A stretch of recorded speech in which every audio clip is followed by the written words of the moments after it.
있습니다. 그림에서 오른쪽에 핑크색으로 된 그 네모칸의 이름이 보이죠? 밧세바. 밧세바의 아들 중에 누가 있습니까? 솔로몬이 있죠. 솔로몬. 그 다음에 왼쪽에서 세 번째 핑크색을 보면 마아가라는 부인이 있습니다. 마아가. 이 부인이 낳은 두 자녀가 누구와 누구입니까? 압살롬과 다말입니다. 압살롬과 다말은 어머니가 같아서 대단히 친밀했습니다. 그 다음에 왼쪽에서 첫 번째 핑크색 이름을 보면 정확하게 아히노암입니다. 아히노암이라는 부인이 있는데 이 여인이 낳은 아들이 바로 암논입니다. 암논. 이름들이 좀 욕하는 것 같아서 암논이 첫 번째 아들이고 압살롬은 셋째 아들입니다. 이 다윗의 가정은 대단히 복잡했습니다. 집안이 그냥 좀 콩가루 집안이었습니다. 왜 이렇게 됐냐 그러면 첫째, 아내를 너무 많이 두었습니다. 아내가 너무 많아요. 정식 왕비만 7이고요. 후궁은 뭐 셀 수도 없었습니다.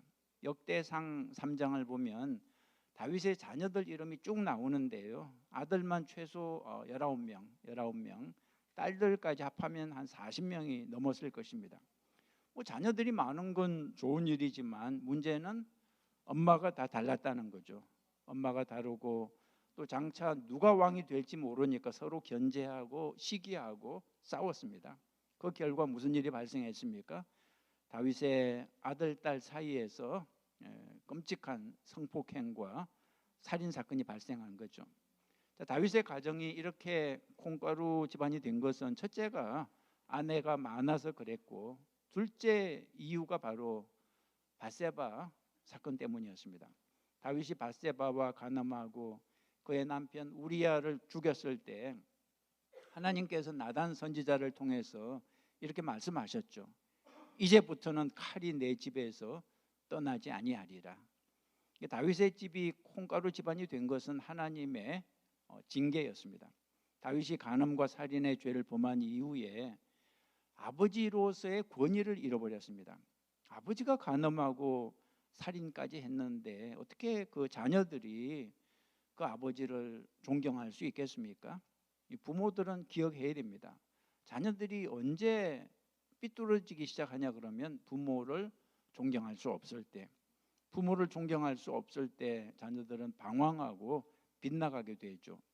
존경할 수 없는 아버지 밑에서 못된 아들 암논과 압살롬이 자라나게 된 거죠. 여기에 또 하나의 상처가 있는데요. 압살롬의 어머니는 이스라엘 여인이 아니었습니다. 그술이라는 이방 나라 왕의 딸이었습니다. 그술. 그래서 압살롬에게는 늘 보이지 않는 딱지가 붙어 있었습니다. 이방인의 피가 섞인 왕자, 이렇게 왕자의 신분이지만 동시에 미묘한 차별이 있었습니다. 그래서 좀 집안에서 왕따를 당했죠. 자, 그 상처를 같이 공유한 사람이 누구였습니까? 바로 친여동생 다말이었습니다. 다말은 아름다웠습니다. 성경에 아름다운 처녀라고 기록하고 있습니다. 아마 어머니가 빼어난 미인이었던 것 같아요. 그래서 거기서 태어난 압살롬과 다말도 어머니의 DNA를 받아서 외모가 뛰어났습니다. 압살롬과 다말은 이 복잡한 콩가루 집안 속에서 서로 믿고 의지하는 유일한 혈육이었습니다. 얼마나 친밀했겠습니까? 첫 번째 그림에서 다윗의 가정은 겉으로는 참 화려합니다. 왕의 가정이지만 속으로는 상처투성이 가정이었습니다. 오늘 우리 주변에도 이런 가정이 많죠. 겉으로는 괜찮아 보이는데 가정에서 깊은 상처를 입고 자라는 자녀들이 있습니다. 그래서 부모들은 참 자녀들을 위해서 계속 기도해야 됩니다. 부모의 잘못으로 자녀가 혹시 상처를 받지 않았는지, 만약에 그렇다면 하나님께 치유해 달라고 기도하시기 바랍니다. 자, 두 번째 그림 보시죠. 두 번째 그림, 다윗 가정에서 발생한 성폭행 사건입니다. 참 이 사진이 좀 민망하죠. 콩가루 집안에서 기어코 끔찍한 사건이 터지고 말았습니다. 다윗의 큰아들 누구라고요? 암논이 이복 여동생 다말의 미모에 반했습니다. 밥도 안 먹고 방에서 끙끙 앓으면서 완전 상사병에 걸렸습니다. 그 옆에 친구가 있었는데 친구의 이름이 무엇입니까? 요나답입니다. 요나답. 이 친구는 아주 간교한 사람이었습니다. 친구 압살롬을 좋은 길로 인도하지 않고 악한 길로 인도했습니다. 그래서 친구가 중요하죠. 이 친구가 악한 꾀를 하나 가르쳐 주었습니다. 병든 척 누워 있다가 아버지 다윗이 문병 오시면 다말이 만든 음식을 먹고 싶다고 말하라 그랬습니다. 다말이 만든 음식을 먹고 싶다고. 그러면 아버지의 명령으로 다말이 음식을 들고 방에 들어오면 그때 강제로 취하라 그랬습니다. 성폭행하라고 가르쳐 준 거죠. 암논이 시키는 대로 했습니다.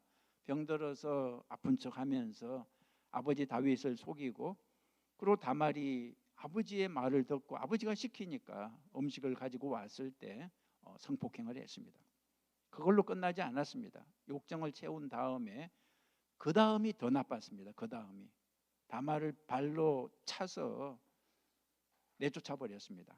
다말이 찢어진 옷을 입고 죄를 뒤집어 쓰고 통곡하며 어디로 갔겠습니까? 유일한 혈육인 친오빠 압살롬에게 갔습니다.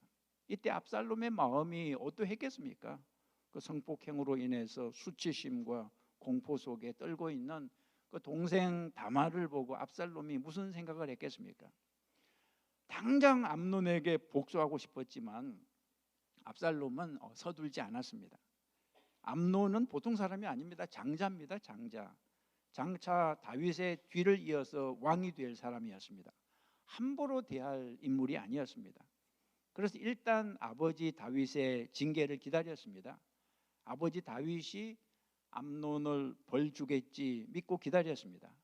그런데 다윗이 암논을 벌하지 않았습니다. 성경에 보면 다윗이 심히 노하였으나 징계하지 않았다고 기록하고 있습니다. 왜 징계하지 않았을까요? 다윗 자신이 이미 그런 죄를 지은 사람이기 때문입니다. 자기가 우리아를 죽이고 바세바를 취하지 않았습니까? 그런 아버지가 아들에게 너 왜 그랬니? 좀 맞아야 되겠다 이러면 암논이 가만히 있겠습니까? 아버지는요. 아버지는 왜 그랬어요? 바세바와 간음하고 그 남편 우리아 왜 죽였나요? 이렇게 나오면 뭐 할 말 없는 거죠. 그래서 다윗은 결국 조용히 덮고 넘어가 버렸습니다. 이때부터 압살롬의 가슴에는 한이 맺혔습니다. 아버지 다윗에게 실망하고 자기 힘으로 복수하기로 결심하죠. 우리가 압살롬을 충분히 이해합니다. 그죠? 그런 상황에서 분하지 않을 사람이 어디에 있겠습니까? 누구나 복수하고 싶을 것입니다. 여러분, 마귀가 노리는 것은 우리가 직접 복수하는 거죠. 지금도 많은 사람들이 억울하게 상처를 입고 분한 마음 때문에 칼을 갈고 있습니다. 그런데 우리가 직접 복수하면 어떻게 될까요? 우리가 직접 칼을 들고 복수하면 지구상의 모든 사람이 다 죽어야 복수가 끝날 것입니다. 복수는 끝이 없습니다. 예수님이 가르쳐 주신 것은 원수 갚는 것을 하나님께 맡기라.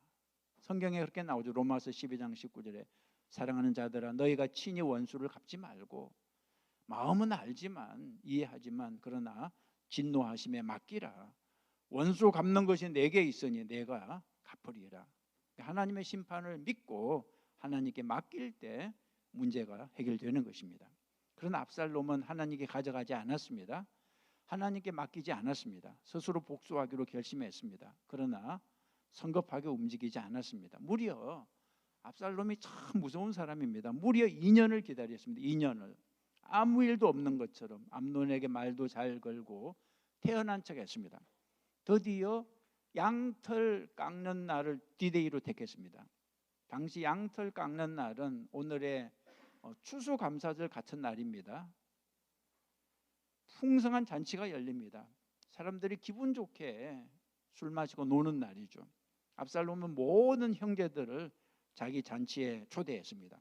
특히 암논이 안 올까 봐 다윗에게 직접 요청했습니다. 아버지, 암논 형님도 꼭 보내주세요.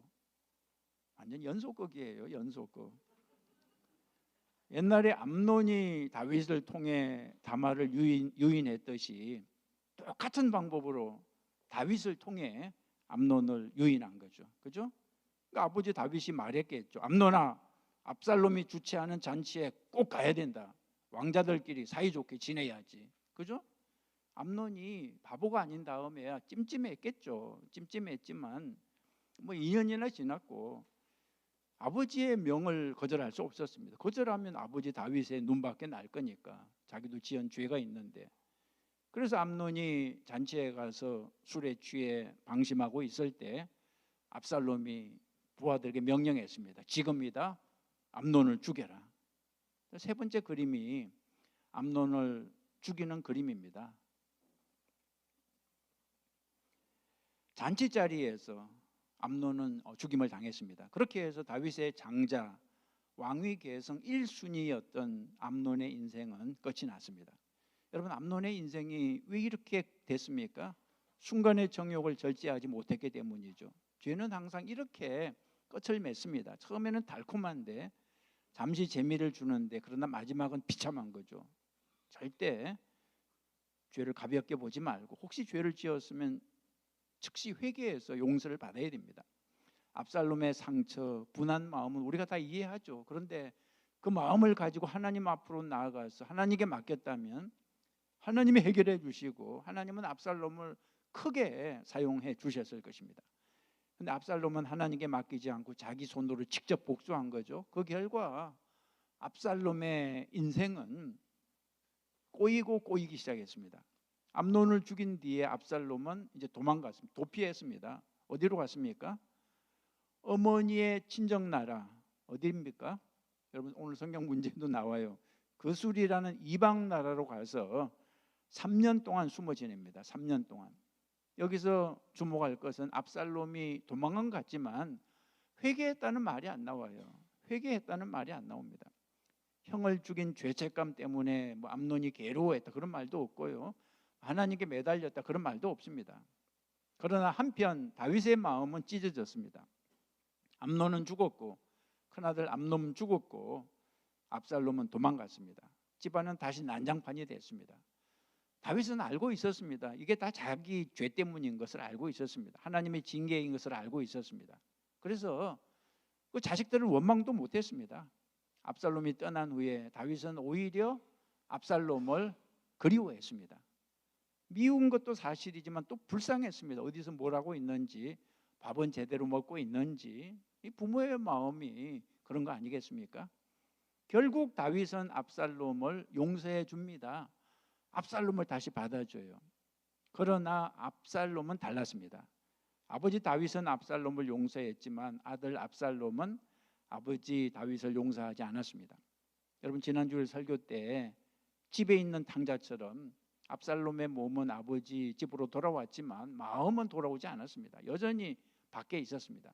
마음은 여전히 자기 분노로, 자기 교만으로 가득 차 있었습니다. 결국은 아버지를 죽이기 위해 쿠데타를 일으키는 거죠. 네 번째 그림 보면 압살롬의 반란인데요. 여러분, 이 그림은 다윗이 압살롬에게 쫓겨서 맨발로 피난 가는 그림입니다. 압살롬의 반란은 치밀했습니다. 전에 암논을 죽일 때도 치밀하게 준비했던 것처럼 이번에 쿠데타도 너무나 치밀하게 준비했습니다. 성경은 압살롬의 반란을 소개하기 전에 먼저 압살롬의 외모를 소개하는데요. 외모를 이렇게 돼 있죠. 온 이스라엘 가운데에서 압살롬 같이 아름다움으로 크게 칭찬받는 자가 없었으니 그는 발바닥부터 정수리까지 뭐가 없음이라? 흠이 없음이라. 아주 완벽한 그런 미남이었습니다. 그리고 그의 머리털을 강조해요. 머리털을. 그의 머리털이 무거움으로 연말마다 깎았으며 머리털을 깎을 때 그것을 달아본 적 왕의 저울로 200세겔이었더라.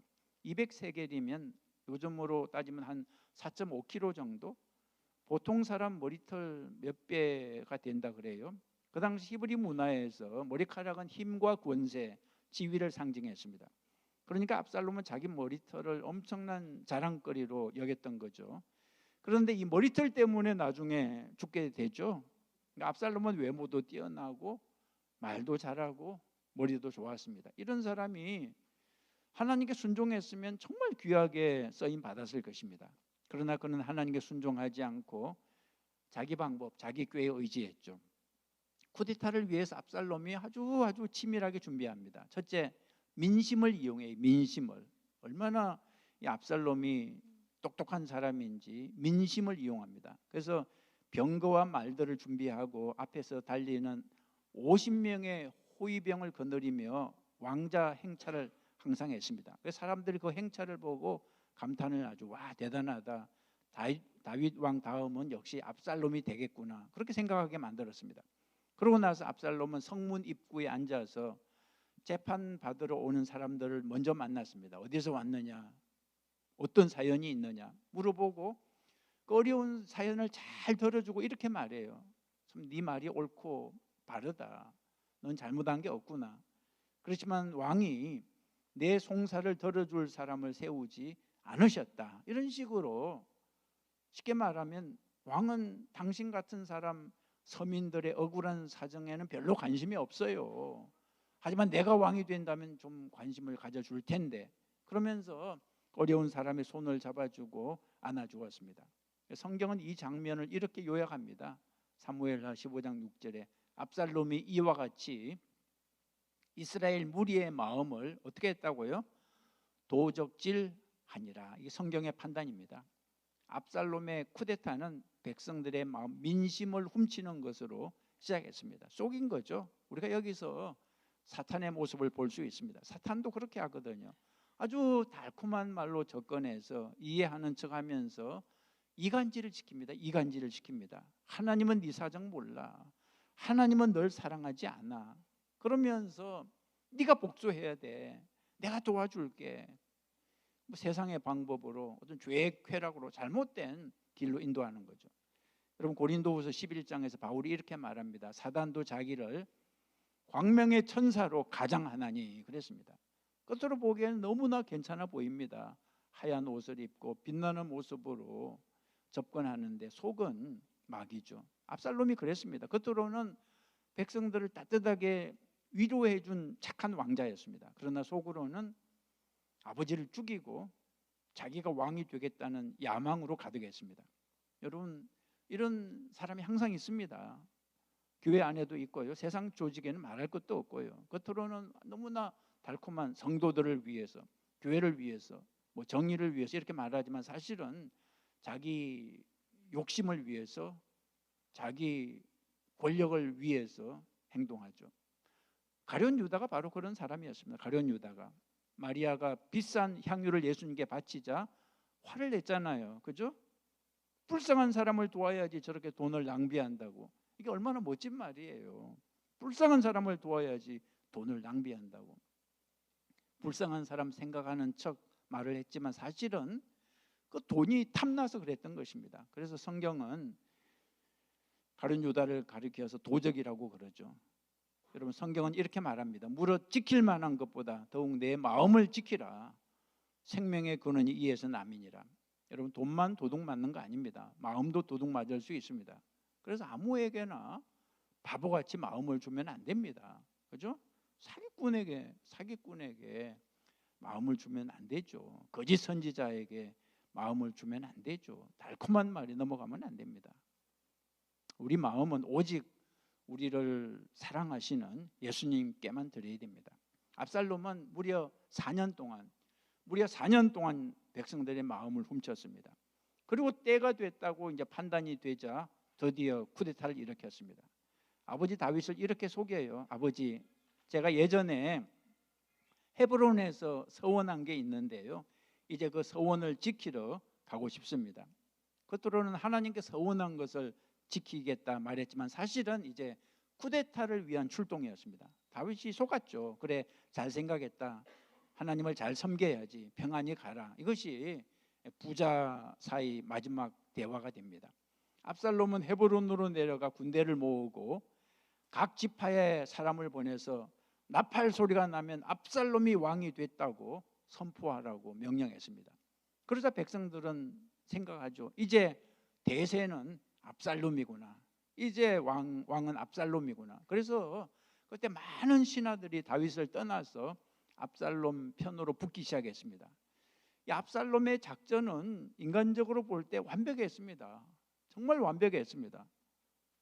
그런데 한 가지를 몰랐어요. 압살롬이 몰랐던 것은 사람은 속일 수 있어도 하나님은 속일 수 없다는 사실입니다. 사람들의 마음은 훔칠 수 있어도 하나님의 마음은 훔칠 수 없다는 사실입니다. 수많은 백성이 압살롬 편이 돼도 하나님이 같은 편이 되지 않으면 결국 망하게 되는 것입니다. 다섯 번째, 마지막 그림입니다. 압살롬의 머리털이 나무에 걸려서 죽는 끔찍한 그림입니다. 드디어 전쟁이 벌어졌습니다. 전투는 그 에브라임 숲풀에서 일어났는데 숲이 울창하고 지형이 험한 곳입니다. 하나님께서 친히 압살롬의 군대를 치십니다. 그 숲을 사용해서 많은 군사들이 그 다윗의 군대 칼에 죽은 것이 아니라 숲에 빠지고 길을 잃고 서로 치다가 죽었습니다. 압살롬은 노새를 타고 도망가다가 그 순간 이 그림의 장면이 펼쳐지는 거죠.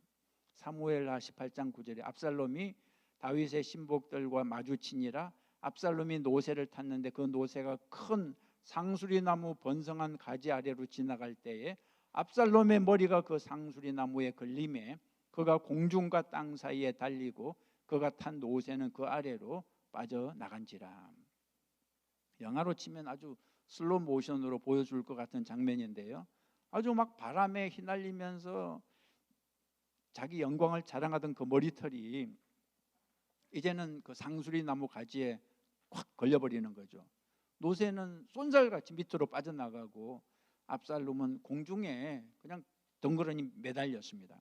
공중에 대롱대롱 매달려서 발만 허우적거리는 거죠. 이 얼마나 처량하고 비참한 모습이겠습니까? 그때 요압 장군이 달려옵니다. 다윗의 요압 장군이 창으로 압살롬의 심장을 3번 찌릅니다. 그리고 부하들이 한 번 더 압살롬을 찔러서 완전히 죽입니다. 압살롬이 자랑하던 그 머리털이 그를 죽음으로 끌고 갈 줄이야 누가 상상을 했겠습니까? 여러분, 이 5번째 그림이 우리에게 던지는 질문은 무엇입니까? 네가 자랑하는 것은 무엇이냐? 그거 조심하라는 거죠. 너의 자랑은 무엇이냐? 그것 때문에 죽을 수 있다는 것입니다. 지식이냐, 돈이냐, 외모냐, 건강이냐, 자녀냐, 성공한 사업이냐, 그것들을 자랑으로 삼고 안전으로 삼으면 그 머리털 때문에 망하게 된다는 것입니다. 그래서 하나님은 겸손을 그렇게 강조하시는 거죠. 너희는 인생을 의지하지 말라. 그의 호흡은 코에 있나니 수에 칠 가치가 어디 있느냐. 인생은 코에 호흡 하나 끊어지면 끝이죠. 그죠? 그 인생을 자랑해서 뭐 하겠느냐. 인간적인 거 자랑하지 말고 너의 생사복을 주관하시는 하나님을 의지해야 된다, 그런 뜻이죠. 자, 말씀을 마치겠습니다. 여러분, 오늘 보여드린 이 5개 그림 가운데 어떤 게 가장 마음에 남으십니까? 첫째 그림, 그 콩가루 같은 다윗의 가정 그림인가요? 혹시 여러분의 집도 그런 상처투성이이십니까? 여러분, 상처투성이 콩가루 집안을 그냥 내버려 두면 미움과 정오로 끝나게 되죠. 하나님 앞에 회개하고 용서해야 됩니다. 복수로는 문제를 해결할 수 없습니다. 다 죽어야 끝나는 게 복수라 그랬죠. 심판은 하나님께 맡기고 하나님이 가장 공정하게 심판하십니다. 용서한다고 심판이 없어지는 거 아닙니다. 심판은 하나님께 맡기고 우리는 회개하고 용서해야 하는 거죠. 저는 마지막 그림이 참 마음에 와닿았습니다. 자기가 자랑하던 그 머리털 때문에 죽게 된 압살롬을 보면서 참 우리의 자랑을 내려놓아야 함을 깨닫는 거죠. 내가 자랑하는 거, 내가 의지하는 거, 그것이 바로 우상이고 우상 때문에 우리는 망하게 되는 것입니다. 여러분, 압살롬은 참 아까운 사람이었습니다. 그죠? 얼마나 잘생겼습니까? 얼마나 똑똑했습니까? 또 얼마나 리더십이 있었습니까? 그런데 왜 망했습니까? 딱 한 가지, 하나님을 주인으로 모시지 않았기 때문입니다. 내 인생의 주인은 나야, 내가 결정해, 내가 해결해, 이런 생각을 버리지 못했기 때문에 실패한 거죠. 여러분, 우리에게도 뭐 지혜가 있고 능력이 있고 경험이 있고 돈이 있고 여러 가지 인맥이 자랑이 있을 수 있습니다. 그러나 그 모든 것 위에 내 인생의 주인은 주님이십니다. 내 인생의 주인은 하나님이십니다. 이런 고백이 있어야 되는 거죠. 주님 말씀하옵소서, 제가 순종하겠습니다. 이런 자세가 있어야 됩니다. 여러분, 압살롬의 이름은 가룟 유다처럼 참 부끄러운 이름으로 남아 있습니다. 정말 압살롬처럼 살지 말고 우리의 상처를 주님께 맡기고 예수님을 내 인생의 주인으로 삼기로 결심하는 여러분 되시기를 주님의 이름으로 축복합니다. 기도하시겠습니다. 하나님 아버지, 압살롬의 인생을 통해 우리 자신을 보게 해주시니 감사합니다. 우리의 상처와 분노 그리고 교만과 자랑을 주님께 다 내려놓습니다. 주님이 우리의 주인 되어 주시고 우리를 다스려 주시옵소서. 주님 말씀하옵소서. 저희들이 순종하겠습니다. 내 생각을 내려놓고 내 방법을 내려놓고 주님의 뜻을 따르겠습니다. 예수님의 이름으로 기도했습니다. 아멘. 속으로